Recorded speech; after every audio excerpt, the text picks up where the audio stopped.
산업연구원이 지난 10월 3일 발표한 글로벌 생산 수출 빅4 진입을 위한 K방산 수출 지원 제도 분석과의 향후 과제에 따르면 대한민국이 연말까지 폴란드에 이어 호주, 말레이시아, 노르웨이 등과 무기 수출 계약에 성공할 경우 올 한 해 방산 수출액이 무려 200억 달러를 돌파하게 됩니다.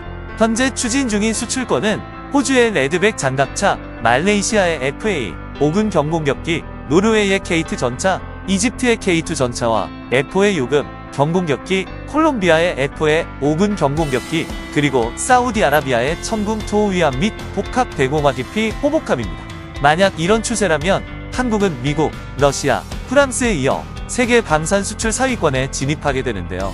보고서는 과거 아시아와 북미 중심이던 한국의 무기 수출 시장에 최근 중동과 유럽, 중남미, 오세아니아, 심지어 아프리카까지 확대되는 추세라며 향후 전망을 밝히고 탄약과 함정 중심의 수출에서 기동화력 항공함정 유도무기 등 다양한 품목으로 수출이 확대되고 있다고 긍정적인 분석을 내놓았습니다. 그런데 최근 드러나오는 족족 한국 무기를 사들이는 폴란드가 수입 계획 중인 무기가 하나 더 추가됐습니다.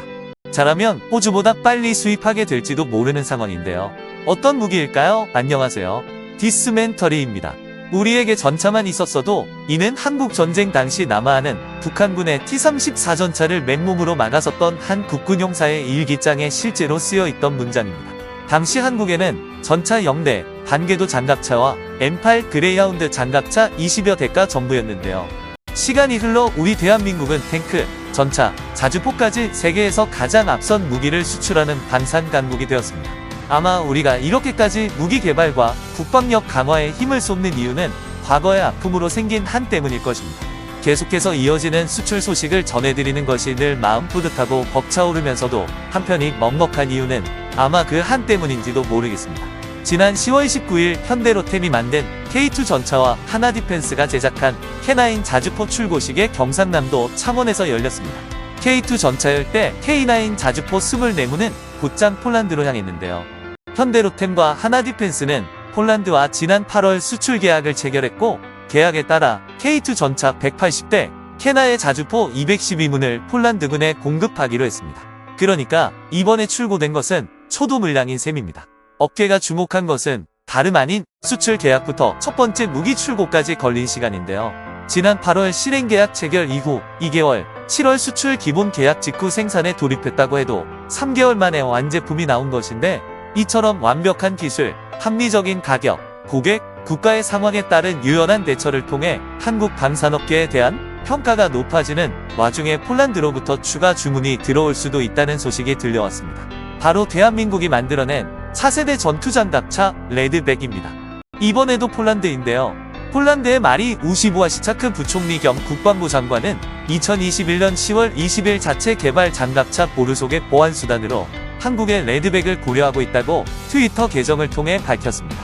사실 폴란드의 레드백에 대한 검토는 올해 7월 K2 K9F의 여공의 기본 계약의 향후 방산 협력 확대 대상으로 천무와 더불어 언급된 것으로 알려졌는데요.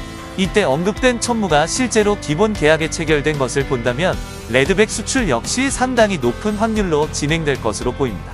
레드백은 하나디펜스가 이스라엘, 호주, 캐나다 등 글로벌 방산 기업들과 협력해 개발했으며 기존 우리 군의 K-21 보병 전투 차량의 핵심 기술을 바탕으로 특수방어 설계 및 창가 강화 구조 적용, 복합 소재 고무 궤도 등을 접목한 5세대 최첨단 궤도형 장갑차입니다. 호주에 서식하는 붉은 등도 거미의 이름을 따왔는데요. 레드백은 전투 현장의 병력을 데려다주는 것이 주 임무인 병력 수송 장갑차보다 확장된 개념이에요. 보병 전투 장갑차로 병력 수송뿐만 아니라 전투 임무도 수행합니다.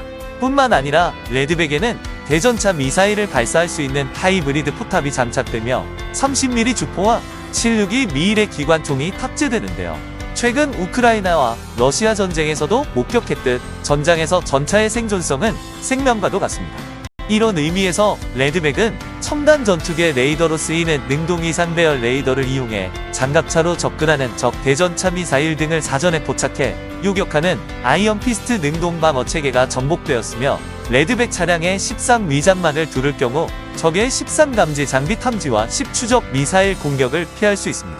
사실 이 레드백이 가장 큰 기대를 걸고 있는 국가는 호주입니다. 중국이 어마어마한 포신력으로 남중국해를 끄떡할 계획을 세우고 있는 데다 러시아가 우크라이나 크림반도를 합병한 것을 두고 호주는 오래전부터 장갑차의 중요성을 깨닫고 장갑차를 중심으로 군사력 강화를 꾀하고 있는데요. 호주는 현재 미래의 궤도형 장갑차 도입 사업을 추진 중인데 무려 400대의 장갑차를 도입하려는 5조 원짜리 초대형 사업입니다. 그러나 이 사업의 실제 가치를 55조 원으로 평가하는데 이유는 영국과 미국의 최후반국인 호주가 선택한 장갑차가 미국의 50조 원짜리 브래들리 장갑차 교체 사업에도 유리한 고지를 점하기 때문인데요. 사실 호주가 누군가의 침공에 대비해 군사력을 강화하는 것은 제2차 세계대전 이후 최초의 사건입니다. 이 장갑차를 생산하는 하나디펜스는 호주에서만 서식하는 국범이 레드백이라는 강력한 네이밍으로 입찰에 참여했는데 당시 미국 및 영국 등 전통적인 방산 강국들도 참여했으나 1차 관문을 통과하지 못하는 수모를 겪었고 최종적으로 하나 디펜스의 레드벨과 독일 라인 메탈 디펜스 링스만이 남아있습니다. 이에 따라 호주는 하나 디펜스와 라인 메탈 디펜스에 각각 3대를 제작, 납품하는 아람의 계약을 체결했습니다. 이 중 2대는 성능 평가의 한 대는 폭발 테스트를 위해 사용됐고 작년 10월 8일에 테스트가 모두 종료됐고 곧 최종 사업자 선정을 앞두고 있는데요. 그런데 이 대결에서 한화가 좀 더 앞섰다는 평가가 있습니다. 속도 때문인데요. 원래 장갑차의 주된 목적은 아군을 적진까지 안전하게 수송하는 수송용 탱크인 만큼 기동력을 크게 중요시하지 않지만 레드백의 경우 시속이 무려 65km입니다.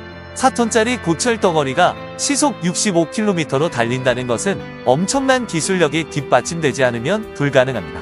그리고 레드백의 이 속도를 가능하게 만든 것은 케이나의 자주포 덕분인데요. 47톤의 무게로 65km를 달리게 만드는 1000마력짜리 기술을 그대로 가져와 적용시켰습니다.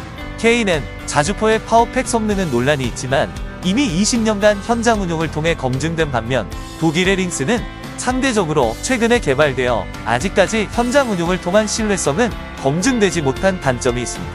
현재 한국이 호주와 폴란드에 수출을 추진하는 장갑차 레드백의 진짜 가치를 알기 위해서는 이 장갑차의 역사를 알아야 합니다.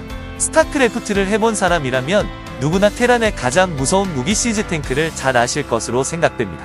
탱크는 전장에서 적의 공격으로부터 아군을 보호하는 차체를 가진 모든 중무장 차량을 의미합니다만 원래 탱크는 전차입니다.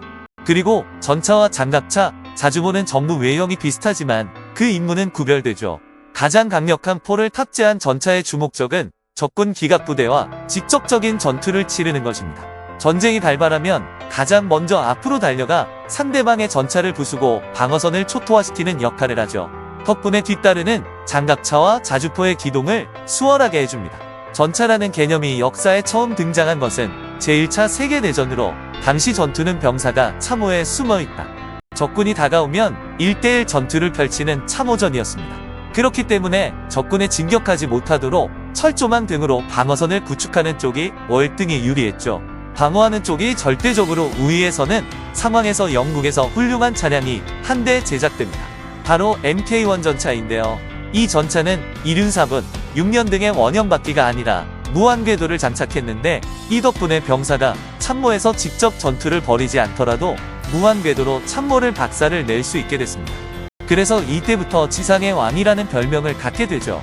당시 영국에서는 이 전차의 존재를 숨기기 위해 물을 실어 나르는 차량, 즉 워터 탱크라고 불렀는데 이를 줄여 부르면서 탱크라는 이름이 됐는데요. 전차의 특성상 적과 가장 가까운 거리에서 싸우기 때문에 전차는 적 방어선을 뚫고 포와 기관총을 이용해 적군을 공격합니다.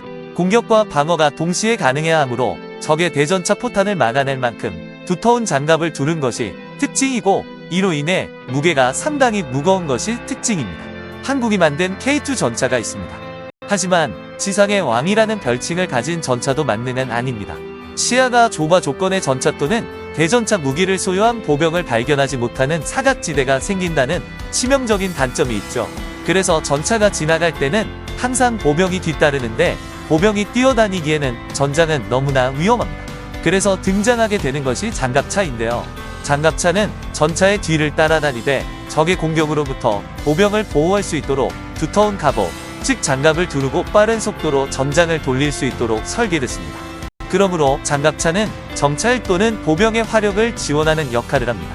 임무에 따라 병력 수송과 보병 전투 장갑차로 구분하는데 호주와 폴란드에 수출을 추진 중인 레드백이 바로 보병 전투 장갑차입니다. 마지막으로 자주포가 있는데요. 한국이 만든 무기 중 가장 훌륭한 무기 중 하나로 꼽히는 케이나의 자주포는 자주포라는 이름을 가지고 있습니다. 한자어에서 알 수 있듯이 자주포는 스스로 움직이는 대포입니다. 후방에서 포사격으로 아군을 지원하는데요. 보통 대포라고 불리는 무기는 강력한 포탄을 멀리 날려 적군을 섬멸하는 역할을 하지만 사격 준비부터 탄약장전 사격까지 과정이 너무 오래 걸립니다. 그래서 아예 궤도에 대포를 설치하고 스스로 움직일 수 있도록 개조한 것이 바로 자주포입니다. 매일같이 전해지는 긍정적인 뉴스 속에도 분명 우려는 존재합니다. 최계를 한국방위산업연구소장은 한국이 미국에 이어 무기 수출국 2위에 오를 것이라는 낙관적인 예상을 내놓으면서도 주요 핵심 부품과 구성품 등은 원천 기술을 확보하지 못해 여전히 해외 의존도가 높은 실정이다라며 보완점을 지적하기도 했고, 최근에 상지대 군사학과 교수는 K방산이 지나치게 가성비를 강조하는 것에 대한 우려를 표하며 방산업체 대형화를 통한 한국판 록히드 마틴이 등장해야 한다고 강조하기도 했습니다. 최근에는 잠수함 발사탄도 미사일 엑셀빔을 개발했던 국방과학연구소에서 최근 5년 동안 160명이 넘는 연구인력이 퇴사했다는 소식이 들려오면서 우리나라의 고질병 중 하나였던 개발자의 기술자들의 낮은 처우 문제도 우려되는 지점입니다. 부디 단점을 극복해 미국에 버금가는 대형 방산국이 되기를 바랍니다. 한국산 무기 보유 여부가 국가의 안전을 보장하는 날이 올 때까지 디시멘터리가 응원하겠습니다. 디시멘터리에서는 여러분의 제보를 기다립니다. 제 채널에서 다뤘으면 좋겠는 뉴스 또는 널리 알려졌으면 하는 영상은 디시멘터리네이버닷컴으로 보내주시면 소중히 제작하겠습니다. 시청해주셔서 감사합니다.